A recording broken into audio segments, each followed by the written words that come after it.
Welcome to the Marriage Steps podcast. For developing a long-lasting, happy relationship is the status symbol to achieve, and following my 6 marriage steps is a path to help get you there. I'm your host, Dr. Wyatt Fisher, a licensed psychologist specializing in marriage counseling.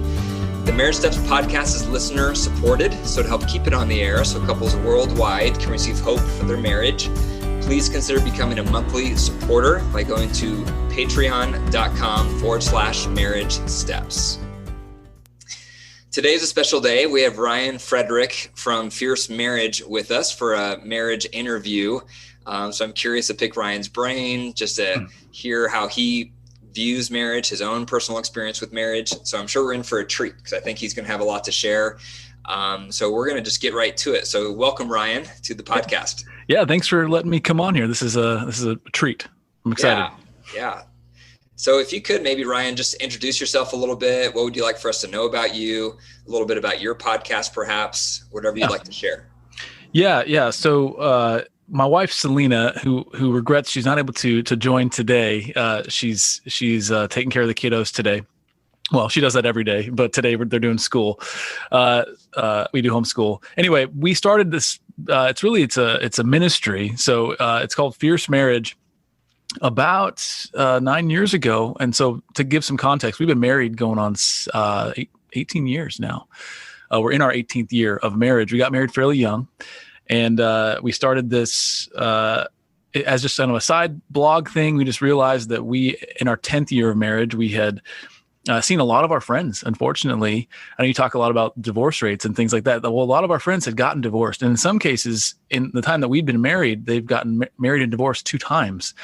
And so we looked at ourselves and just thought, what is different about, why are we still together? Why are we still best friends? And why are we still looking at a bright future? And why can't our friends, and what's the difference? And so in asking that question, it really just stirred in us a desire to see marriages flourish, but namely the reason, and the only credit, we can't really take credit for our marriage because our faith is such a big part of it. And so that's all of Fierce Marriage is built around our faith, which is a Christian faith.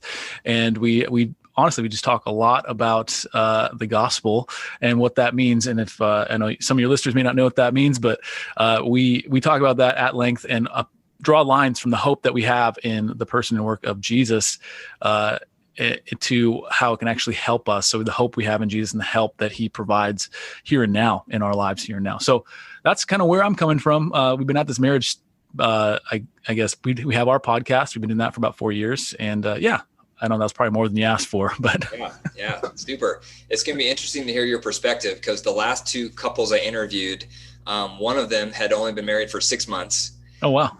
And she was a really interesting lady. She was born without legs. Wow. Yeah. Met her partner in Austria. So they had this amazing story. And then the next couple I interviewed, they were part of an arranged marriage on a reality TV show called Married at First Sight. Yes, I listened to that. I listened to the first part of that episode, and I was like, they're going on 6 years, right? Yeah, 6 I think years they're married. on 6 years. Yeah. So it's a real wild story. Yeah. Okay, good. So the first question here for you, Ryan, is what's the history of your marriage? Yeah. It's funny because to contrast with the arranged marriage at first sight thing, I would say that I'm not a big believer in kind of the cultural, pop cultural idea of love at first sight. I think love is an action more than it is an emotion, and emotions come, but actions are the substance of love. But still, I think when I saw my wife for the first time, she was actually in a gymnasium. I was actually not even in 9th grade yet. I was visiting the school that she was attending. Wow. My mom was going to be an administrator. She was interviewing for the job. So I went. It was a private Christian school. And she was there and she was playing basketball or something. And my heart dropped through the soles of my shoes, man. I was like, who is this? Behold, this beauty before me. Anyway, I didn't talk to her for 2 years. And so eventually, obviously, I ended up going to the school. And she was way out of my league. I think she still is, but she basically was nice enough, but our circles did not commingle, right? Until I think 2 years into high school, she started noticing me, and we were in the same class. And we started dating. We're real young. After 10th grade, in the summer between, we started dating real young. We dated for 2 years high school and 2 years in college. And I realized that this is the one. Why waste time? So I actually sold my car. I had gotten a car as a gift Actually, no, I bought it from my uncle. I sold it back to him and bought a wedding ring, or an engagement ring. And then I asked Selena, gave up a car for the ring. Yeah, well, I was in college, so I didn't really need it anyway. Okay, it was convenient swap. Yeah, exactly. And she was at a different college. I was in Seattle. She was north of Seattle. Anyway, we got engaged, and then we got married. I was 20 when we got married, and so there was 4 years of ramp up as a kind of contrast with the marriage at first sight. Well, we were already best friends. That's why we started dating, and when we started dating, it was with the intent to marry, and so got married, and we're going on 18 years of marriage. I can honestly say this, that it just keeps getting better. Love it more. Yeah. That's amazing. Yeah, it's rare to hear of couples getting married so young these days. It is. It's more abnormal. It's abnormal to hear it. Right. My wife and I are similar. We just about 2 years older than you guys. So we started dating when I was a sophomore in college and she was a freshman in college at CU Boulder, the University of Colorado. And then we dated all through college. So we dated for like 4 years. And then once we both graduated, we got married. Yeah. But we were awesome. We were young. So I was 23 and she was 21. Yeah, it was unique because we know we were young, but my dad growing up, I think my parents had painted a pretty healthy picture of marriage. And so I was very optimistic. I didn't know, marriage is hard. It takes work. Everybody knows it. But we had this kind of attitude of adventure when we headed into it. So a lot of couples feel like they have to kind of have their ducks in a row before they can commit. And our approach was almost the opposite of that. We figured let's figure out the ducks together and let's do that together, and it'll be great. And we'll probably fail, and we hope to succeed more than we fail. But it was an adventure, and it continues to be. So sure, good. Okay, question number 2: what is some of the best advice you've been given about marriage? Oh man, so much. Again, going back to our faith, and it's so hard to detach, and I can't. And that's why our fierce marriage thing is all about this, is because so for us, again, being in our worldview, our faith, it's keeping Christ at the center. And so what that looks like for us, just to make it to take away the kind of Christianese from it, is just to understand what love is, like really understand what love is, understand what a promise of the covenant of marriage, what that is. And if we understand those two foundational things, we found that the beliefs and truly the underlying truths that define what love is, they really do inform the behaviors that overflow from that, right? So if we think that love is just about getting what we can, or experiencing a certain, serotonin levels or, emotion levels, then as soon as that goes away, then we start to question love itself. But if we understand love as a body of actions, a principled decision, and understand that emotions are good and they come and go, but they're not the substance of love, then our whole framework changes for how we approach communication, how we approach intimacy, how we approach even managing our money, how we approach the division of labor in the home, right? So love serves the other person. It seeks the other person before it seeks selfish gain. And so long answer to your question, but the best piece of advice that someone gave me was just to keep Christ at the center of it. And what that meant by that was understand what love is and understand how loved you are in Christ, and therefore you can live out of that love you experienced. And so that's been the glue, and it continues to be the glue that keeps us together. And God knows we would be divorced 10 times over if it weren't for that constant reminder in our lives.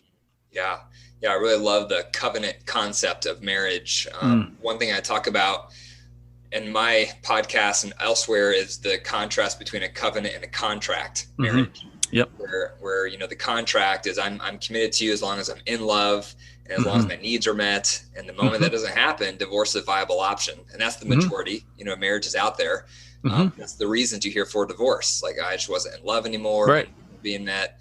And that's not to say that being in love or having your needs met aren't important, because they are very important. Right. However, the covenant in contrast is more this long-term, I'm in it for the long haul, despite going through seasons of winter, despite having my needs not met at times, despite not feeling in love at times, maybe long periods of time. But during those times when we dig in deeper and we work harder, because through that, there's so many benefits to the covenant, one being increased security in the relationship. Yeah. right? As security goes up, our vulnerability goes up, which Yep. leads to greater emotional and physical intimacy. Yeah. And the opportunity for refinement. Because if you're in this long-term covenant approach, you're going to be able to get feedback from your partner on your blind spots. Yes. And if you can view that as opportunities to grow, Mm-hmm. you can become a better person, which makes you a better partner. Mm-hmm. In contrast, when people are jumping from relationship to relationship, Mm-hmm. they just bring that baggage with them, and they short circuit the opportunity to become Mm-hmm. refined. Yeah. Now that view of, I mean, that's such a huge distinction, contract and covenant, and you see it in the repeated divorce rates. Like people who have been previously divorced are like however many, like 3 or 4 times more likely to divorce again. Obviously, there's a lot more complexity to that, but I think underlying all that complexity has to do with their view of love. That love is a contract. As soon as this relationship stops benefiting me, the net benefit is negative. Then I need to find a way out. I need to find a better path. And I love how you said that. And that gives covenant really gives you the way we picture it is it's like an arena. You've decided to stay in this arena, and the battle happens in that arena, but it keeps you. It's that place of security where you can work out what it means to love each other, where you can have those hard conversations, knowing that if I admit something or I say something, you're not just going to bail on me. We can actually work through it, just like you said. So it's a beautiful thing. Yeah. And sometimes it feels like the gladiator arena. Yes, yeah, exactly. That's what I picture. My wife pictures something else, but yeah. Getting devoured by a lion. All right. Number 3, what are some bad habits to watch out for in marriage? Yeah, that's good. That's good. So many. Selfishness and pride, I think, are themes that we see in couples, in the couples that write into us and listen to us. Is that usually it's every issue every habit that ends up eroding their marriage is usually some symptom of selfishness and pride. Now, the question is, it always begs the question, what do we do? And if we know that we're selfish people, we know that we're prideful, which I know we all are human. We have that tendency, right? We have that tendency to be self-serving. We've talked about this recently on our podcast, and if you don't mind, I'll just expand on it here. But we've this idea of what brings about unrest in a society. Bear with me here. In a society and in a smaller kind of microcosm in a family relationship, in a marriage. And there's all kinds of sociologists and anthropologists who have done these studies, and they can actually predict these events to an extent. And what they said is every kind of war, like every civil war, again, bear with me, I think civil in terms of in a marriage, every civil war is usually the culmination of a structural trend that is trending in some negative way, and then fueled and sparked by a triggering event. Okay, so if you think about in a marriage context, and I love this analogy, is if you think about your marriage as a forest. Any forest that catches, and you're in Colorado, so you probably understand the forest analogy. I'm in the Northwest, so it's alive and well for me as well. But if you think of a forest fire, what causes a forest fire is usually there's a high amount of tender, unhealthy logs populating that forest. Usually the forest has not been managed well. I used to work for the Department of Natural Resources. That was part of my job, was making sure that the foresters had what they needed. And so if they're not taking care of sick trees, pulling that stuff out of there, over time, there's all this tinder, and it's dry wood. It's just collecting.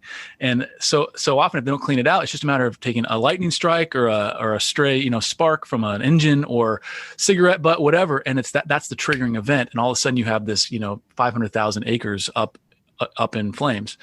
And so in marriage, a lot of times that's what happens. We have selfishness and pride that are fueling bad habits. And those bad habits, if they aren't dealt with, you end up having all this kind of tinder gathering in your relationship until finally some cataclysmic or some triggering event happens, whether it's a financial hardship or it's some sort of fight or it's some sort of transgression where, there's a trust that's breached. That's the triggering event. And all of a sudden, everything that was just there is now ablaze. And so what we encourage couples to do is to keep that tinder cleaned up. And I won't get into it, but there's 5 things that we encourage couples to say to each other every day. And these are, in contrast to I'd say bad habits are not doing these things. The good habits are these things. It's telling them you love them. That sounds basic, but again, our definition of love matters, tell them that you appreciate them and you see them, you appreciate who they are, what they're going through, and the contribution they make into your life, into the life of your family. Remind them you won't give up on them. That's the covenant piece. You're secure with me. I'm not going anywhere. I'm not going to give up on you, especially if it's a hard time. And then the last two are huge. It's apologize. Say you're sorry as often and quickly and as often as needed, and then be fast to forgive. So I'm sorry, I forgive you. And those 5 questions we found really do kind of keep that tinder at bay. It keeps your forest clean. So when those triggering events happen, you're not just throwing everything out the window. Now you actually, they amount to very little if you're keeping the maintenance of those positive habits up. Yeah, that's such a great analogy, the tinder in a forest. That can be applied in so many areas in marriage where there's unrest or resentments building, yes, or problems kind of brewing, and that's one reason I feel that divorce rates have increased during the pandemic, because couples had so many things going on under the surface, and then the pandemic hit, and you can't hide from them anymore. Now you're with your partner 24/7. You can't escape to travel or sports or these things that perhaps were distractions in the past, yes, to help you cope with the unhappy marriage you were in. But just like the increased pressure and stress of the world is pushing down on marriages. So if there was any cracks that were there beforehand, now they're exposed. Right. Yeah. So good. You can't hide anymore when everything's shut down, right? You can't be distracted. Much harder. Okay. All right, let's see. Number 4. So what's one of the toughest things you faced in your marriage, and what lesson did you learn? Man. We talk about this a lot in our books that we've written, so I'll make it really short. But when I mentioned we got married in college. We actually graduated, and we were 1.5 years in. And I didn't realize it, but I was going really hard. As we finished college, I was working full time. I was volunteering, I think probably 25, 30 hours a week. And then I was going to college full time and trying to be, kind of a relative newlywed. Wow. And I think during finals week, I ended up being up for 3 days straight, and it was really unhealthy, really bad diet, working way too much. Selena found a job overseas.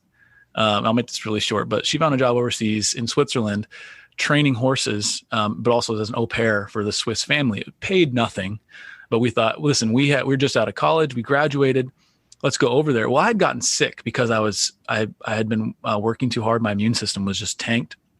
So right after college, I had been coughing, kind of feeling a little bit of fever, but I was just powering through it with caffeine and Tylenol, right? And we ended up in Switzerland like a month later. And when we landed, it was like the dam broke, and whatever was there just completely flooded my system, and we didn't know what was going on. And so I went to a local clinic. They gave me some more painkillers and some antibiotics. Took them, got to work. That worked for a few weeks, and then perfect storm happened, and the whole thing came back. I ended up running out of medicine over a Swiss holiday. Couldn't get more. And it was, I don't say this in a hyperbolic way, but I really think I was on my deathbed at that point. Well, come to realize I had an infection.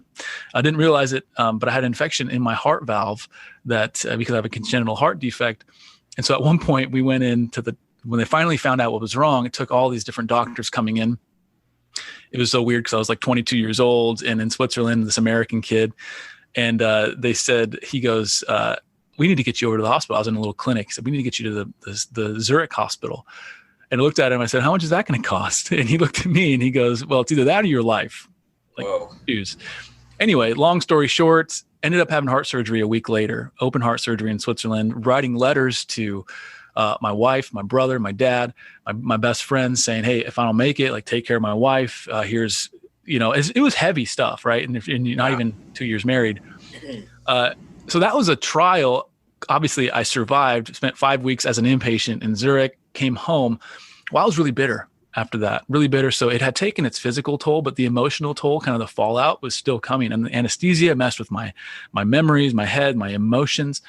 And I was just a huge jerk to my wife and had all these kind of bitterness toward God, toward, why me? What did I do to deserve this? Had to kind of hash all those questions. And the whole time, Selena, my wife, she's just by my side, but bearing it and gritting your teeth, but saying, I'm here, we're going to make it through this. And I'd say that was probably in our top 5 most difficult things we faced as a couple.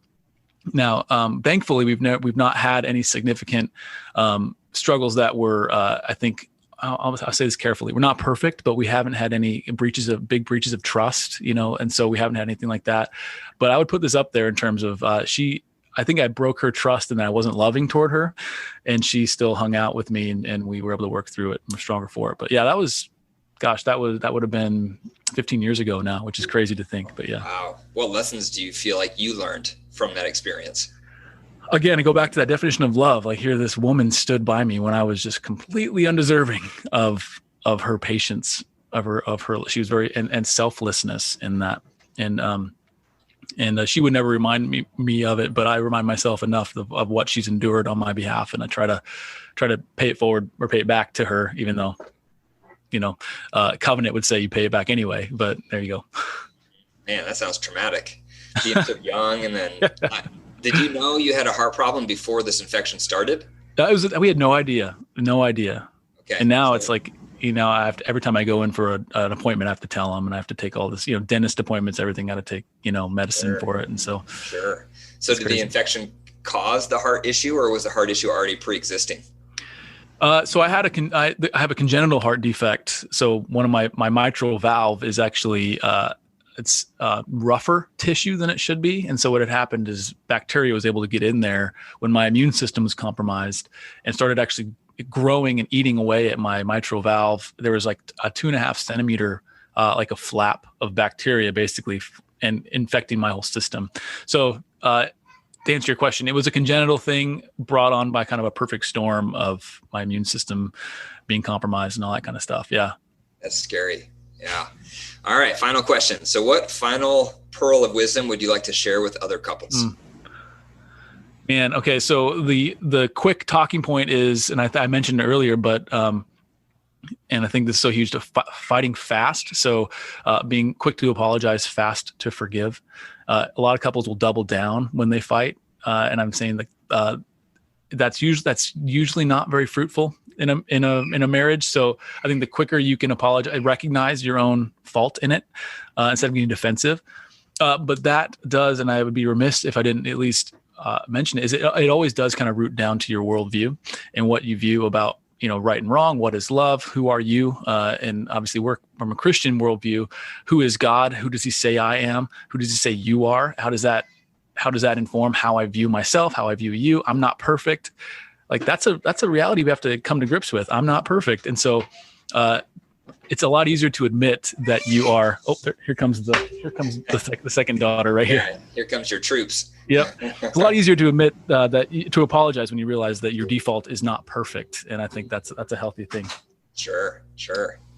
Yeah, that's something similar that I teach on, which I call owning your brokenness. Yeah.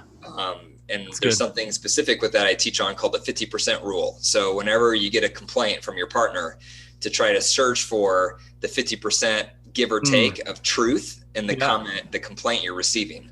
Because a lot of times it may not be 100% accurate, because they may be projecting onto you somewhat, and you may have had some valid reasons for what you did, but you probably also can't say it's 0% your fault, the complaint they're saying. So to always search for that kernel of truth. That's good, man. I'm gonna tell that to my wife. We might mention that on the podcast here. Yeah. Good. All right, Ryan. Well, thank you for answering these questions and for your time. But before we sign off, is there any products or anything you want to plug and let my listeners know about? Yeah, I think the clearest one is just find the Fierce Marriage podcast wherever you're listening to this. We're probably there in iTunes and places like that. Or you can go to fiercemarriage.com. We've got all kinds of books and resources, and find us on socials. But yeah, Fierce Marriage. We're everywhere you need to find us, hopefully. Super. All right. Well, thanks again. Thank you. It's been great. Thank you for listening to the Marriage Steps podcast. If you enjoyed the episode today, be sure to click the 5 stars, leave a review, and share it with your family and friends. For more marriage resources, be sure to go to my website, drwyattfisher.com. And if this podcast has made an impact on your relationship, I would love to interview you, because your story will inspire countless others. And remember, your marriage is alive. So if you care for it and nurture it, it will grow. But if you deprive it and neglect it, it will wilt and die. The choice is up to you. Take care.